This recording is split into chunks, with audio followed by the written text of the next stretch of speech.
심장이 갑자기 두근거린다. 숨이 막히는 것 같다. 머리가 띵하고 어지럽다. 밥을 먹어도 체하고 속이 답답하다. 그런데 병원 검진 결과는 이상 없음. 이상하지 않으세요? 이렇게 아픈데 왜 병원에선 멀쩡하다고 할까요? 이건 제가 진료실에서 가장 자주 듣는 이야기입니다. 선생님, 저는 진짜 너무 힘든데요. 병원에서 검사를 다 해도 원인이 없대요. 결국 정신과 약을 먹으라는데 저 미친 거 아니거든요. 근데 왜 이렇게 아픈 거예요?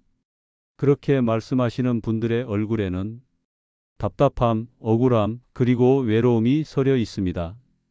병명도 없고 치료법도 없고 스트레스 때문일 거다는 말 한마디로 돌아서야 하는 현실.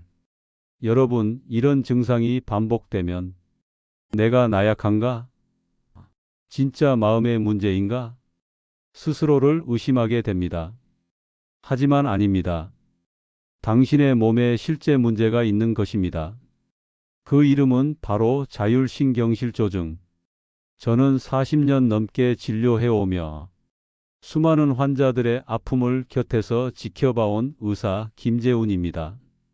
언젠가부터 이 병을 단순한 스트레스 문제가 아니라 몸의 균형이 깨진 결과라고 생각하게 됐습니다. 오늘 이 시간을 통해 검사에선 나오지 않는 통증의 정체와 내 몸의 균형을 다시 되찾는 법에 대해 여러분과 이야기 나눠보려 합니다. 자, 이제부터 본격적으로 이야기를 시작해 볼게요. 자율신경. 말만 들어도 어렵죠? 저도 처음 의과대학 다닐 때는 이게 참 헷갈리더라고요. 근데 이제는 환자분들께 이렇게 설명합니다. 우리 몸에는 알아서 움직이는 기능들이 있어요. 숨 쉬는 거, 심장이 뛰는 거, 소화되는 거. 이런 걸 누가 시키지 않아도 우리 몸이 스스로 하는 거죠. 이걸 조종하는 신경이 바로 자율신경입니다. 그럼 이 자율신경 안에는 두 가지 역할이 있어요. 바로 교감신경과 부교감신경. 한번 상상해 보세요. 우리가 자동차를 운전한다고 칩시다. 교감신경은 엑셀 가속 페달 같아요. 몸에 긴장을 주고 힘을 주고 준비 태세를 갖추게 하죠. 예를 들어 누가 갑자기 뒤에서 나타나서 야 하고 부르면 가슴이 쿵 뛰고 숨이 짧아지고 눈이 커지죠? 바로 교감신경이 작동한 겁니다. 위험해. 도망쳐야 해. 하고 몸이 반응하는 거예요. 반대로 부교감신경은 브레이크입니다. 몸에 휴식을 주고 이완하게 하고 회복을 도와주죠. 누워서 TV 볼 때 아니면 따뜻한 국밥 한 그릇 먹고 소파에 앉아 있을 때 몸이 노곤해지고 마음이 편안해지잖아요. 그게 바로 부교감신경의 힘이에요. 이렇게 엑셀과 브레이크가 서로 번갈아가며 작동해야 우리 몸이 균형을 잘 유지할 수 있어요. 긴장할 땐 긴장하고 쉴 땐 쉬고. 그런데 문제는 이 균형이 깨질 때 생깁니다. 엑셀만 밟아서 몸이 계속 긴장 모드로 있거나 브레이크만 밟아서 에너지가 떨어지고 무기력해질 때 그때 몸은 신호를 보냅니다. 두근거림, 어지럼증, 소화불량, 만성피로, 불면증. 이런 게 바로 자율신경이 보내는 SOS 신호예요. 어떠세요? 생각해보니 이런 경험 한두 번쯤은 있으셨죠? 자율신경은 내 몸에 보이지 않는 지휘자입니다. 이 지휘자가 잘 지휘할 땐 멋진 음악이 나오지만 혼자서 엑셀만 밟거나 브레이크만 밟으면 음악이 깨지고 소리가 뒤엉키는 거죠. 우리 몸도 똑같습니다. 자, 이제 여러분도 내 몸에 이런 지휘자가 있구나. 조금은 이해가 되셨길 바라요. 그럼 이 지휘자가 왜 고장나게 되는지, 그리고 어떻게 다시 균형을 맞출 수 있는지 지금부터 더 자세히 말씀드릴게요. 자, 이제 우리 몸의 조절 시스템에 대해 이야기해 볼까요? 우리가 평소에는 잘 모르고 지나치지만 몸속에는 교감신경과 부교감신경이라는 두 개의 조절 장치가 번갈아가며 일을 하고 있어요. 그런데 만약 이 두 신경의 균형이 깨진다면 엑셀만 밟고 계속 달리는 차, 아니면 브레이크만 밟고 멈춰 선 차처럼 몸이 제 기능을 못하게 됩니다. 이걸 자율신경실조증이라고 부릅니다. 쉽게 말해 몸의 자동 조절 시스템이 고장난 상태인 거죠. 그러면 어떤 일이 생길까요? 먼저 심장이 두근거립니다.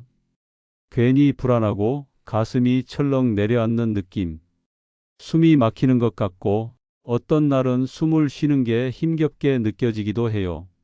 머리가 어지럽고 띵하고 갑자기 눈앞이 빙글빙글 돌기도 하죠.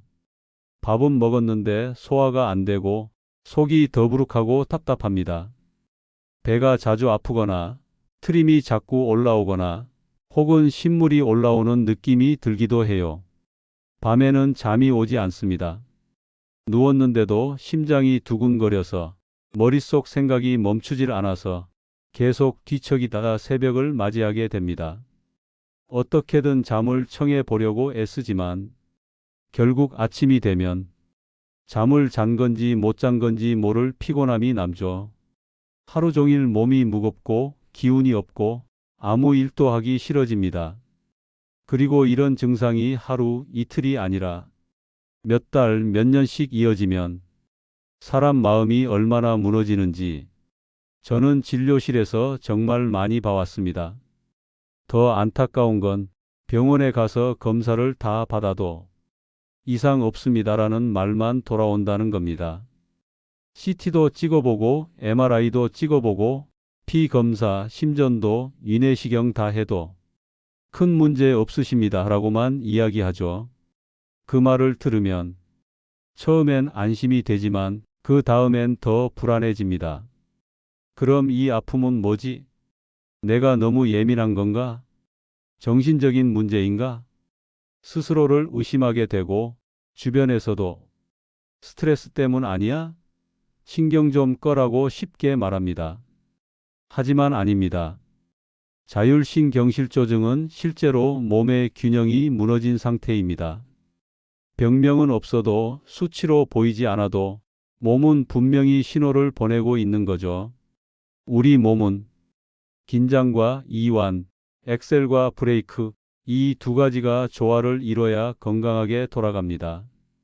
그런데 스트레스, 생활습관, 환경, 그리고 오랜 세월 쌓여온 긴장으로 이 균형이 깨질 때 몸은 여러 가지 증상으로 신호를 보내는 겁니다. 이게 바로 자율신경실조증의 실체입니다. 여러분, 혹시 방금 제가 말씀드린 증상 중 하나라도 겪어본 적 있으신가요?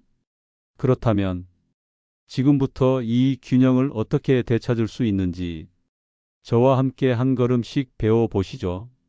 지금부터는 제가 진료실에서 만난 두 분의 이야기를 들려드리려고 합니다. 먼저 한 63세 남성 환자분 이야기입니다. 그분은 처음 저를 찾아왔을 때 얼굴이 창백하고 눈빛에는 불안함이 가득했어요. 선생님, 저 심장이 자꾸 두근거려요. 갑자기 숨이 턱 막히고 밤에 잠자다 가슴이 벌렁벌렁해서 응급실에 3번이나 갔어요. 그분은 혹시 심장에 큰 병이 생긴 건 아닐까? 심근경색이나 부정맥 같은 걸 의심하고 서울에 있는 큰 대학병원까지 다 다녀오셨어요. 심전도 검사, 24시간 홀터 검사, 심장 초음파, 할 수 있는 검사는 다 해보셨다고 합니다. 결과는 모두 정상. 이상 없다는데 저는 너무 무서워요.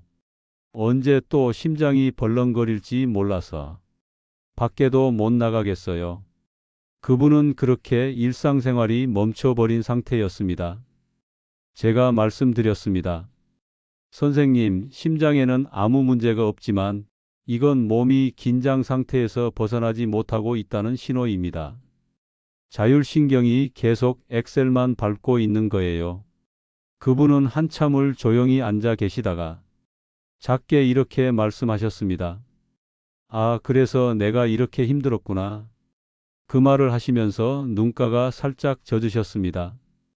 그날 이후로 그분은 하루 10분씩 호흡 연습을 하고 밤마다 조격을 하고 노래방 기계를 집에 하나 들여서 혼자 노래 부르는 시간을 가지기 시작하셨어요. 한 달쯤 지나 다시 오셨을 때 얼굴빛이 많이 좋아지셨더군요. 선생님, 요즘은 밤에 심장이 안 뛰어요. 밖에도 나가서 산책하고 이제 다시 숨 쉴 수 있을 것 같아요. 그 미소를 보는데 저도 마음이 참 따뜻해졌습니다. 그리고 또 한 분, 71세 여성 환자분 이야기도 들려드리고 싶습니다. 그분은 늘 소화가 안 된다고 말씀하셨어요. 원장님, 밥을 먹으면 꼭 체한 것 같고 속이 미식거리고 자꾸 신물이 올라와요. 그래서 병원에서 이내시경도 하고 CT도 찍고 MRI도 찍었는데 의사 선생님들이 다들 괜찮대요. 위험 조금 있네요. 정도만 말씀하시고요. 그분은 문제 없다는 말을 들을수록 점점 더 불안해졌다고 하셨어요. 근데 저는 이렇게 속이 안 좋은데요. 뭘 먹어도 체하고 속이 답답해서 그냥 아무것도 안 먹고 싶어요. 그분은 하루하루 점점 식사량이 줄었고 체중도 빠지고 기운도 없어져 갔습니다. 저는 그분께 물었습니다. 혹시 최근에 큰 스트레스가 있으셨나요? 잠시 뜸을 들이시던 그분은 조용히 말씀하셨습니다. 작년에 남편이 세상을 떠났어요. 그때부터 몸이 망가진 것 같아요. 그 순간 저는 이분의 증상이 단순한 소화 문제가 아니라 마음의 상처와 깊이 연결된 문제임을 느꼈습니다. 선생님, 몸이 괜찮다고 하셔도 저는 괜찮지가 않아요. 그 말씀이 저를 참 먹먹하게 했습니다. 그래서 저는 그분께 이렇게 말씀드렸습니다. 이건 위장의 문제만이 아니라 몸 전체를 지휘하는 자율신경의 균형이 무너진 신호예요. 선생님이 너무 애쓰셔서 몸이 이제 쉬자고 신호를 보내는 겁니다. 그분은 처음엔 고개를 갸웃하셨지만 몇 번의 상담과 생활습관 조언을 따라 주셨습니다.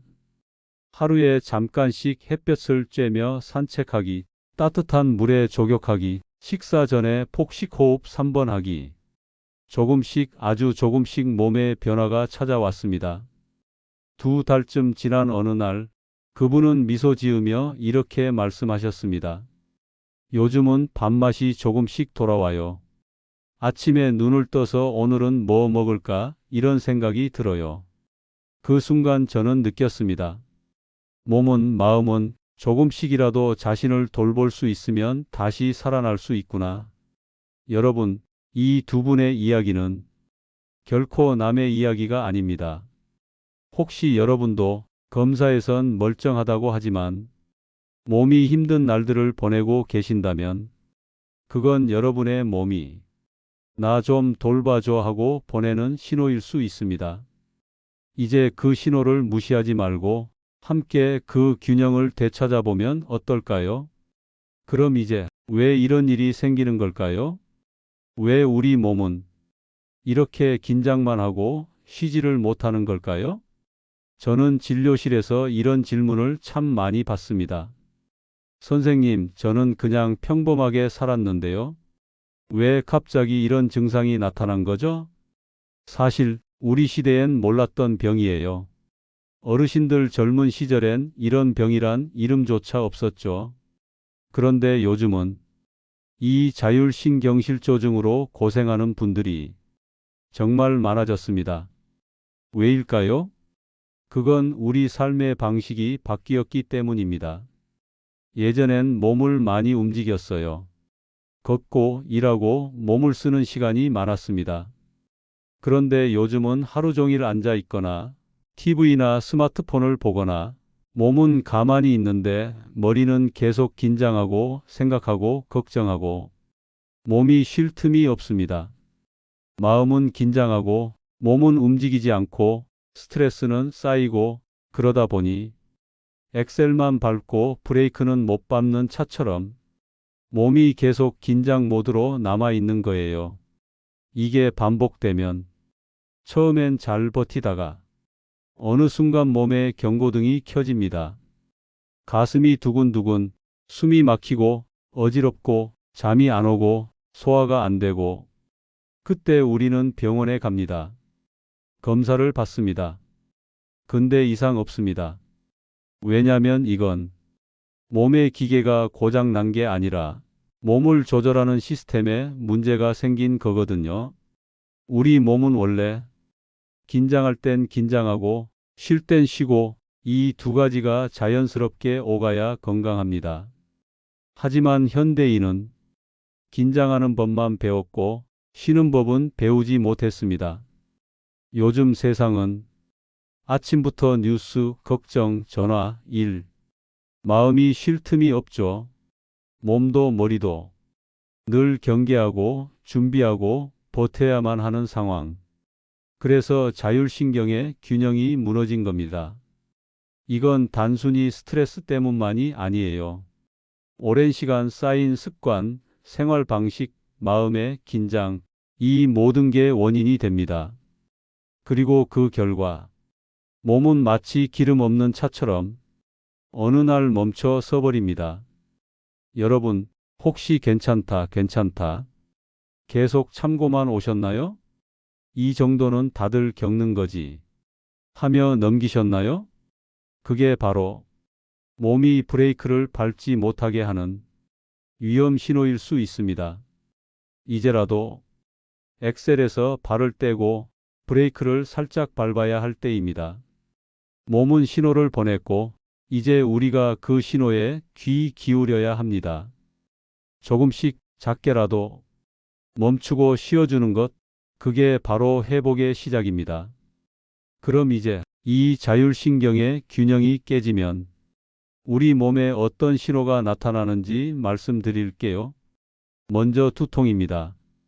머리가 띵하고 무거운 느낌, 어깨랑 목이 뻣뻣해지면서 머리까지 조여오는 느낌, 혹은 한쪽 관자 놀이가 쿡쿡 아픈 느낌. 혹시 이런 두통 자주 겪어보신 적 있으신가요? 이건 단순히 뇌혈관의 문제만이 아니라 몸이 긴장 상태에 오래 머물러 있다는 신호일 수 있어요. 다음으로 불면증. 누웠는데 잠이 안 와요.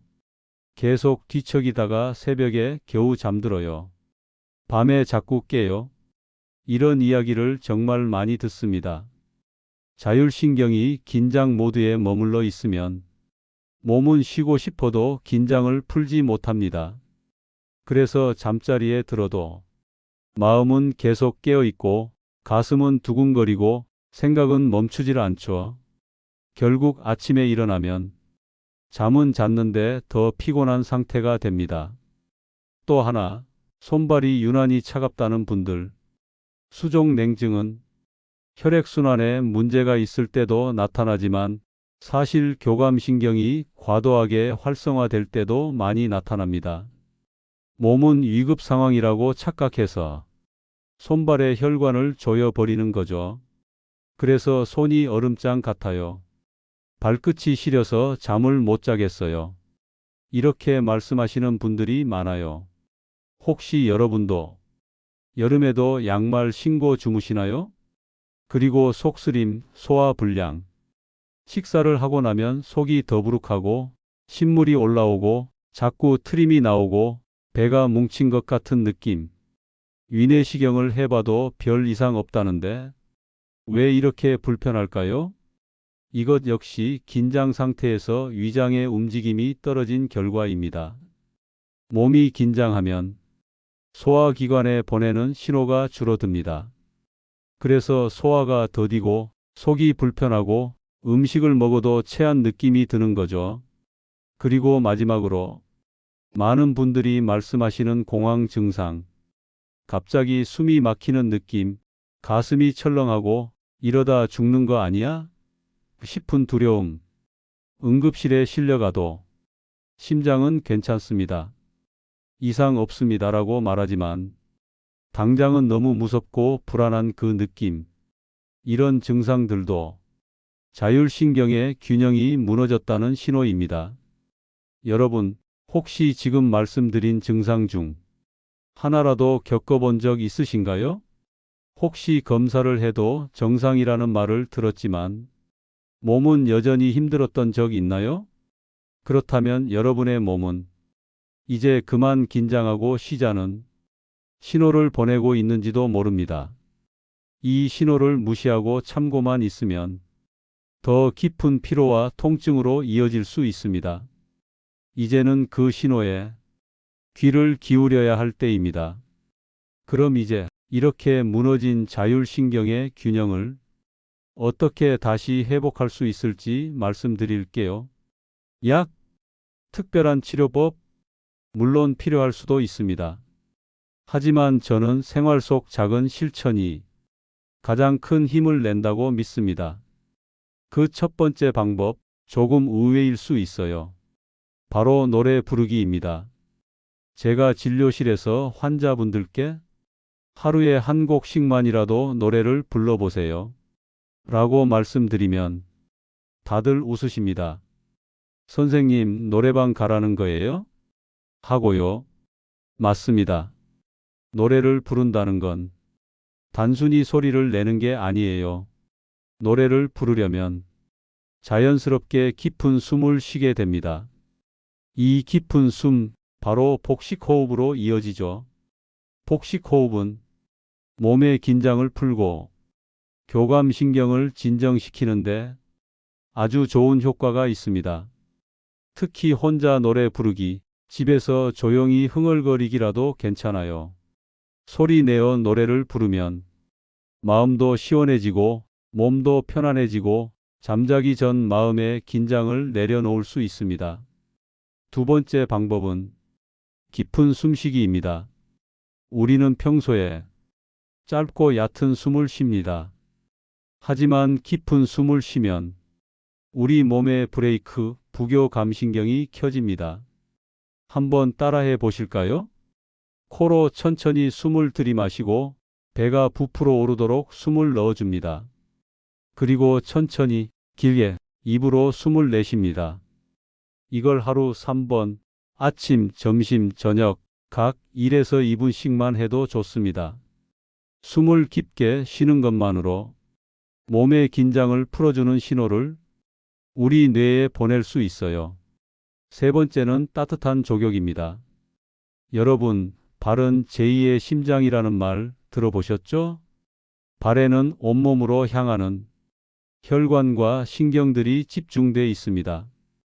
따뜻한 물에 발을 담그면 온몸의 혈액순환이 좋아지고 자율신경도 안정됩니다.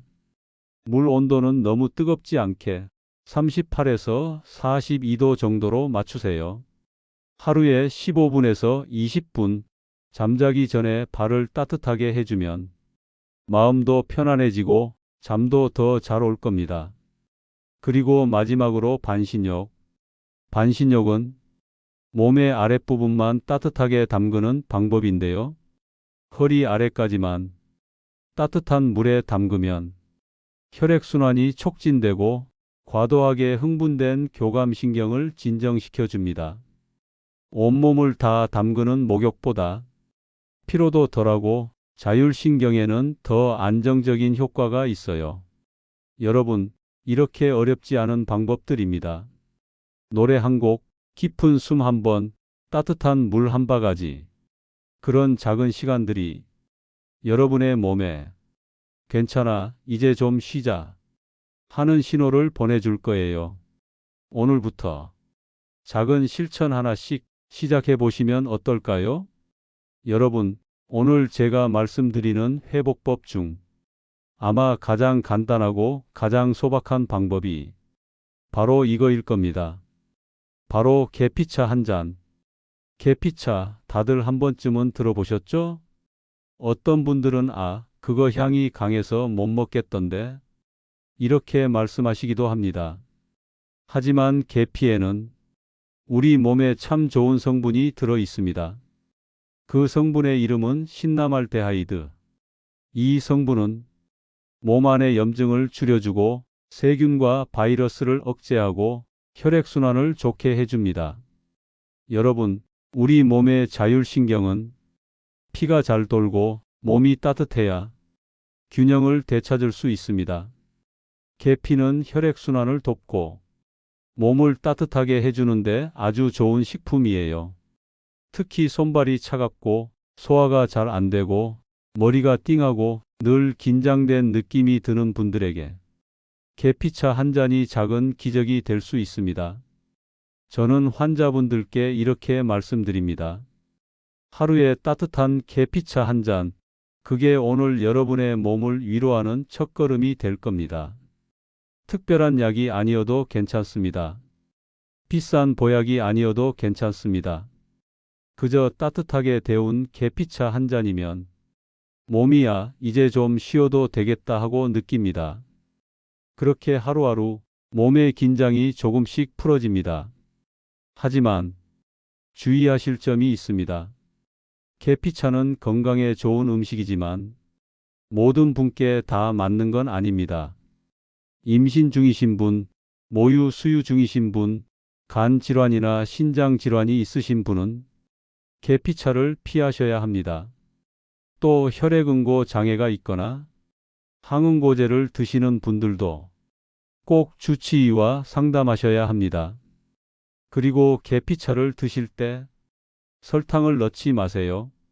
설탕 조금쯤 괜찮지 않나요? 많은 분들이 이렇게 물어보시는데요.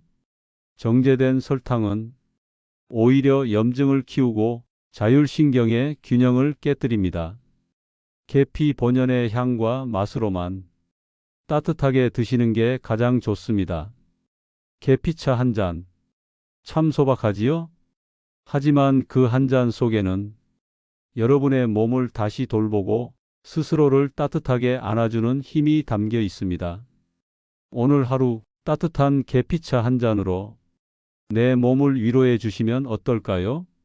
여러분, 우리 몸은 스스로 회복하려는 힘을 가지고 있습니다. 긴장과 이완, 엑셀과 브레이크, 둘 다 필요합니다.